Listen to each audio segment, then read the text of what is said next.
கவின் நடிச்சு வெளியான ஸ்டார் படத்தோட ரிவ்யூ தான் பார்க்க போறோம். முதல்ல இந்த படத்தோட கதை என்னன்னு பார்த்துடலாம். சின்ன வயசுல இருந்தே நடிகனா ஆகணும்னு ஆசைப்பட்ட மிடில் கிளாஸை சேர்ந்த ஒரு பையன் நடிகனா ஆகிறதுக்கு என்னென்னலாம் கஷ்டப்படுறான், எப்படி எல்லாம் கஷ்டப்படுறான், ஃபேமிலியோட சூழ்நிலை என்ன, கடைசியா நடிகனா ஆனானா இல்லையா, இதுதான் இந்த படத்தோட கதை. பார்க்கறவங்க பூரா மறந்துடணும். இந்த படத்தோட பாசிட்டிவ் அப்படின்னு பார்த்தீங்கன்னா, இந்த படத்துல ஒரு மெசேஜ் இருக்குன்னு இந்த படம் பார்க்க வர எல்லாத்துக்குமே தெரிஞ்ச ஒரு விஷயம் தான். இந்த படத்துல இருக்க அந்த மெசேஜ் என்னன்னா, நம்ம எல்லாருமே ஏதோ ஒன்று ஆகணும்னு ஆசைப்பட்டிருப்போம். அந்த ஆசையை அடையிறதுக்கு நம்ம கிட்ட ஏதோ ஒரு குறை இருக்கலாம். அந்த குறையினால நம்ம இப்ப வேற வேலை பார்த்துட்டு இருப்போம். அந்த குறைய பெரிய விஷயமா நினைக்காம எப்படியாவது நம்ம ஆசைப்பட்டதை அடையணும்னு தான் இந்த படத்துல சொல்ல வர மெசேஜ். அது வேணா உண்மைதான். இதனாலதான் இந்த மேட்டரை பாசிட்டிவ்ல வச்சிருக்கேன். இந்த படத்தோட ட்ரெய்லரோட ரிவ்யூவிலேயே சொல்லியிருப்போம், கவினோட நடிப்பு சூப்பரா இருக்குன்னு. அவருக்கு கொடுத்த டயலாக், அதை அவர் சொன்ன விதம், இது எல்லாமே சூப்பரா பண்ணியிருந்தாரு கவின். அவனுக்கு என்ன பிடிக்கலடா. இந்த படத்துல 2 ஹீரோயினி, ஃபர்ஸ்ட் ஸ்டாப்ல ஒரு ஹீரோயினி வருவாங்க, செகண்ட் ஹாப்ல ஒரு ஹீரோயினி வருவாங்க. ஹீரோயினி வர சீனை கொஞ்சம் கம்மி பண்ணியிருக்கலாம், அதை பத்தி நம்ம அப்புறமா பார்ப்போம். செகண்ட் ஹாப்ல வர ஹீரோயினியோட ஆக்டிங் தான் கொஞ்சம் ஓவர் ஆக்டிங்கா இருந்துச்சு.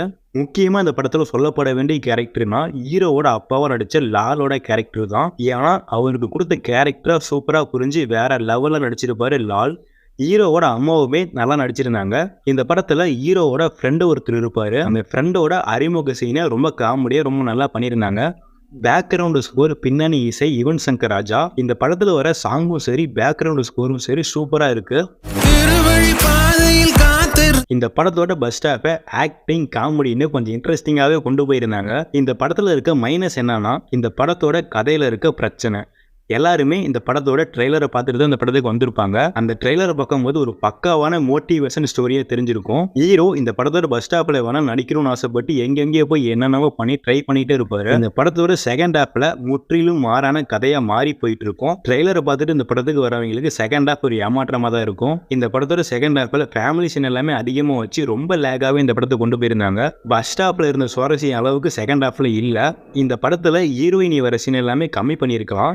செகண்ட் ஹீரோயினி இல்லாம இருந்திருந்தாலுமே இந்த கதை எந்த ஒரு இடத்துலயுமே பாதிச்சிருக்காது. வைக்கணும்னு சொல்லி ஒரு கேரக்டர் வச்சிருக்காங்க செகண்ட் ஹாப்ல. அந்த கேரக்டருக்கு வேற நிறைய சீன் கொடுத்திருக்காங்க. இது எல்லாமே தான் இந்த படத்துல செகண்ட் ஹாப்ப லேக் ஆக்கின விஷயங்கள். இந்த படத்தோட கிளைமேக்ஸை இன்னும் கொஞ்சம் வேற மாதிரி மாற்றி ட்ரை பண்ணியிருக்கலாம். இந்த படத்தோட கிளைமேக்ஸ் மொக்கையும் முடிஞ்ச ஃபீல் தான் கிடைச்சிச்சு. 2 மணி நேரம் 40 நிமிஷம் இந்த படம். 2 மணி நேரம் படமா இந்த படத்தை கொண்டு வந்திருந்தாங்கன்னா கண்டிப்பா இந்த படத்தை நல்ல படம்னு சொல்லியிருக்கலாம்.